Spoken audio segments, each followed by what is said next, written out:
से लगा 1 6 हो गया, 6 4 10 4 14 हो गया, यहाँ से लगा 1 हो गया 2, 1 3 और 1 4 हो गया। यानी कि यहाँ से करेंगे तो ये तीनों का आ जाएगा सन 220। यानी कि आप बच्चे केवल इंग्लिश और बायोलॉजी है, यानी कि पूरे का एंगल देखेंगे 360। अगर हम ये 360 से 220 घटा दें तो ये बचेगा क्या 140, ये बचेगा इंग्लिश और बायो का। बस खत्म हो गया था सवाल। तो 360 बराबर में हमें दिया गया था 450, हमें 140 का मान निकालना था। तो 9 पन्ना 45, 9 चौक 36 हो गया, 14 पंजे 70 हो जाएगा 156, इसका 144, इसका 140। यानी कि इनको सबको जोड़ेंगे तो 2 2 का मान आ जाएगा। यानी कि ये ब्रैकेट ऐसे ही रहने दो, 6 4 10 की 0 यहाँ से लगा 1 6 हो गया, 6 4 10 बना लेते हैं, जिससे हमें समझाने में थोड़ी सी आसानी रहेगी। ये हमारी पैरेलल लाइन थी और ये हमारे पास ये दिया गया था और ये हमारे पास ये दिया गया था और ये पैरेलल लाइन के बीच की दूरी है, ये भी हमें बराबर होगी। ठीक है, और बोला गया था कि ए बी पैरेलल एसी, ये तो हमने देख लिया है। एजी बराबर में नाम देख लेते हैं AGHB, और ये हो गया ई हमारे पास, ये हो गया सी हमारे पास, इसको यहाँ से और मिलाया गया है, ये पॉइंट हो गया हमारे पास डी। अब हमें जो कुछ भी दिया गया हम देख लेते हैं। एजी बराबर GD बराबर में BHHB, यानी कि ये सारी लाइनें बराबर बराबर दे दी, तो इसका मतलब ये लाइन भी 2 हो जाएगी। अब कह रहा था पहले में ACG, यानी कि हाईलाइट करते चलते हैं भाई। तो ये वाला जो ट्रायंगल है हमसे ये बात कर रहा था, ये क्या हुआ भाई, हाईलाइट लेना था मुझे, ये आया। यानी कि ये वाली जो लाइन है, ये वाला ट्रायंगल है और इस वाले ट्रायंगल की वो बात कर रहा है। तो कोई दिक्कत है भाई? देखो यहाँ पर क्या हुआ, साइडें तो बराबर हो चुकी है हमारे पास। देखो ये 2 साइडें, एक सेकंड, क्या बात है भाई, कलर क्यों नहीं आ रहा है? देगा, ये देखो ये साइडें बराबर थी और ये एक साइड ये बराबर थी दोनों में, और एक एंगल देखो हो गया, साइड एंगल साइड से क्या हुआ, कांग्रुएंसी आ गई भाई। यानी कि पहला तो सही है। फिर बात आते हैं CDE की।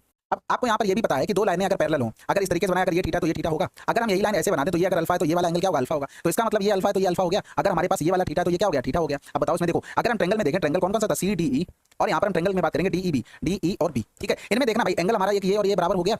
लिख देता हूं, देखो अल्फा और अल्फा बराबर हो गया, और जो हम भुजा लिखेंगे DE, वो दोनों में DE है कॉमन, और हम यहाँ पर देखेंगे तो DB और हमारे पास हो गया CE, सॉरी DB तो इसमें लिखना पड़ेगा, ये DB और इधर हो गया हमारे पास क्या CE, ये बराबर हो गए। तो भैया इसमें भी साइड एंगल साइड लग गया भाई। देखो साइड एंगल और ये वाली साइड, इसी तरीके से साइड एंगल साइड, इसी तरीके से हम इसके जस्ट अपोजिट वाला जो हमारा ट्रायंगल है DCA, ये भी ऐसे ही कर जाएगा। यहाँ पर भी कुछ सोचने की जरूरत नहीं, एक तरफ बना लिया दूसरी तरफ अपने आप हो गया, यानी कि दूसरा भी सही हो गया। तो हम अब तीसरे पे बात कर लेते हैं। तीसरा लिखा था HBF, यानी कि HBF ये वाला ट्रायंगल और ये वाला ट्रायंगल। यहाँ पर हमें देखो केवल एक ही चीज पता है कि ये बराबर है, इसके अलावा कुछ भी नहीं पता। एंगल ये निकाल नहीं सकते क्योंकि सीधी लाइन है नहीं, समझ रहे? सीधी लाइन होती तब 180 से माइनस करते, कोई बात नहीं बनी यहाँ पर। इसी तरीके से इधर तो कुछ भी नहीं पता, तो ये तो नहीं हो सकता, आंसर हम लगा देंगे। अब चित्र देख के नहीं कि ये चित्र देख के कर लिया, हाँ ठीक है, ऐसा थोड़ी ना। आप पहले सारी चीजें निकालो तो तब कर पाओगे ना, नहीं तो चित्र देख के तो सब कुछ अच्छा लगता है। ठीक है, अगला सवाल कह रहा था 22 वस्तुओं को बेचकर रोहित 6 वस्तुओं के विक्रय मूल्य प्राप्त होता है, उसका लाभ परसेंट। यदि शिक्षा पर कुल व्यय इतना तो कपड़ों पर व्यय बताना। तो शिक्षा का यानी कि 28 का मान हमें दिया गया था 23520, और हमें निकाला था कपड़ों पर यानी कि 12 का मान। तो देखो नीचे तो 3 है नहीं, ऊपर 3 का मल्टीपल मिलना चाहिए, 5 3 8 तो 10 तो 12, 9 का भी मल्टीपल मिलना चाहिए क्योंकि इसमें भी 3 आ रहा है, इसमें भी 3 आ रहा है। तो देखो ये हटा दो, 3 2 5 1 6 3 का तो हो रहा है, लेकिन 9 का नहीं, हटा दो, आंसर लगा दो। बाकी आराम से कैलकुलेशन करते रहना। अगला सवाल कह रहा था 3136 सेंटीमीटर क्यूब आयतन के एक धातु के गोले। अच्छा इसमें चीज और बता दें, देखो यहाँ पर अगर देखते तो ऊपर 4 नीचे 8 है, 8 में किसका गुणा करें 4 मिलेगा, 8 2 64, 8 1 8, 8 2 16, 8 1 8, केवल एक ही जगह मिल रहा था। ठीक है, तो ऐसे भी कर सकते थे। इतने प्रत्येक इतनी त्रिज्या और इतने ऊंचाई जा सकने वाली प्रत्येक 2 सेंटीमीटर व्यास की कागज की गेंदों की संख्या कितनी होगी? 2 में 18, 9 का क्यूब 729 भाई, 4/3 पाई तो कट ही जाना है, और ये हो गया 18 का क्यूब, ये हो गया 2 का क्यूब, और ये यहाँ पर इंटू में n हो गया। तो इसको ऐसे भी तो लिख सकते थे 18/2 का होल क्यूब। तो ये तो आपके दिमाग में चलना चाहिए, 9 बार कट रहा है, 9 की पावर में क्या आ जाएगा इतना। अब अगर इसमें बटे में 2 लिख रहे हो कि आप ऐसे कर रहे हो 18/2 का होल क्यूब, फिर लिख रहे हो 2/2 का होल क्यूब, फिर इंटू में n कर रहे हो, फिर ये तो कट ही जाना ना, 2 की पावर 3 2 की पावर 3 भाई। रेडियस बनाने के चक्कर में क्यों पड़े हो, जरूरत नहीं है वहां पर। छात्रों की एक निश्चित संख्या वाली कक्षा में यदि 30 केजी भार वाले एक छात्र को शामिल कर लिया जाता है तो कक्षा के औसत भार में 1 केजी की वृद्धि का मूल भार यानी कि औसत भार कितना था? देखो हमने मान लिया टोटल छात्र इतने थे, ठीक है, और अगर हम इनका एवरेज माने तो एवरेज मान लेते हैं हम x। कोशिश तो की शॉर्ट बनाने का, लेकिन बनानी अगर आप लोगों को पता हो तो जरूर कमेंट बॉक्स में बताइएगा, या तो नंबर दिया हुआ है तो 9919293977 इस पर भी आप लोग बता सकते हैं। ठीक है, बाकी रेस कर देते हैं नंबर, क्योंकि पीडीएफ शेयर करते तो नंबर पहुंचा तो बहुत ज्यादा भी नहीं सही। छात्र n+ के 1 हो गए, और अगर एवरेज देखें तो वृद्धि होगी, यानी कि एवरेज हमारे पास पहुंच गया x+ का 1।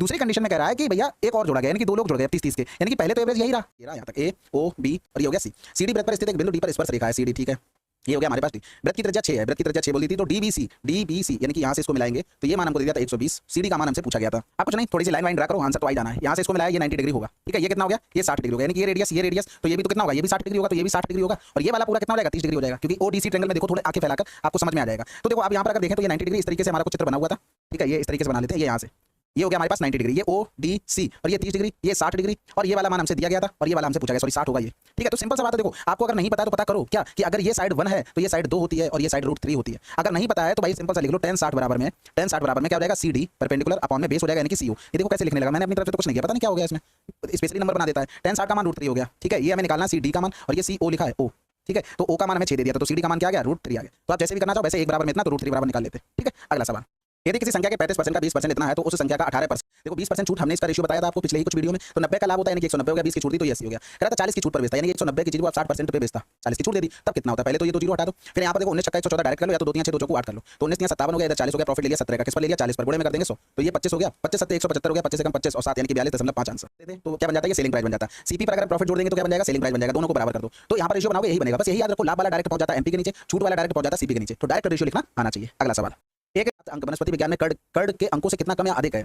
तो सबसे पहले वनस्पति विज्ञान ये रहा हमारे पास, ये दिया गया होगा परसेंटेज में क्योंकि इस तरीके से लिखाई है। फिर यहाँ पर ये कड़ हो गया, और किसकी बात करना, राम का, यानी कि यहाँ पर देखो दोनों के 200 तो कॉमन आ गया, हमारे हिसाब से इसमें अंतर कितना है भाई 15% का, तो यही तो मैं करना था, कैंसिल आउट 15 दूनी 30। अब यहाँ पर देखो अधिक और कम दोनों लिखे, तो आप थोड़ा दिमाग लगा के करें। कह रहा था कड़ के अंकों से कितना कम या अधिक है, तो अधिक हो रहा है, आंसर लगा दो। अगर एक ही चीज लिखी हो तो बिल्कुल नहीं सोचना, आंसर लगाओ आगे बढ़ो। ठीक है, कह रहा था between 2 years to 15 years then what will be the ratio of A and B. हो गया, ये 20 हो गया, यानी कि 5 3 2 5 1 6। अब इसमें देखो पहले नंबर पे ऐसा कौन सा नंबर है जिससे प्रत्येक कोण से 17 डिग्री घटाने पर उनके कोणों का अनुपात इतना आता है। सबसे बड़े कोण का रेडियन में माप क्या होगा? सबसे पहले देखो यहाँ पर 4 3 7 7 7 14 14 बराबर में हो जाएगा 180 माइनस का 51, क्योंकि तीनों कोणों से 17 घटाया तो हमने 51 घटा दिया, तो 10 से 1 गया तो 9 हो गया, 7 से 5 गया तो 2 हो गया, 129 हो गया, और ये आ गया हमारे पास 14 का मान। अब सबसे बड़े कोण का मान यानी कि 7 का मान, तो देखो यहाँ पर आधा हो रहा था तो 129 बटे में 2 हो जाएगा।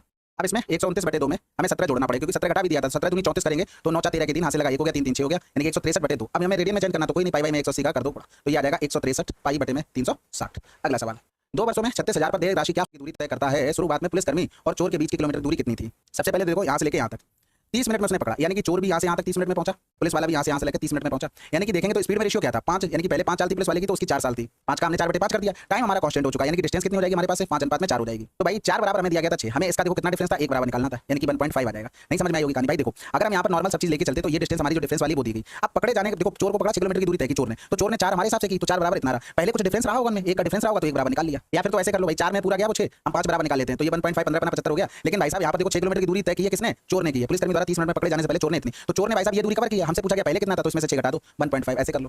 तो भाई कितना से भी करना चाहो बस आंसर जल्दी आना चाहिए। अब इसमें देखो भाई अधिकतम मान क्या होगा?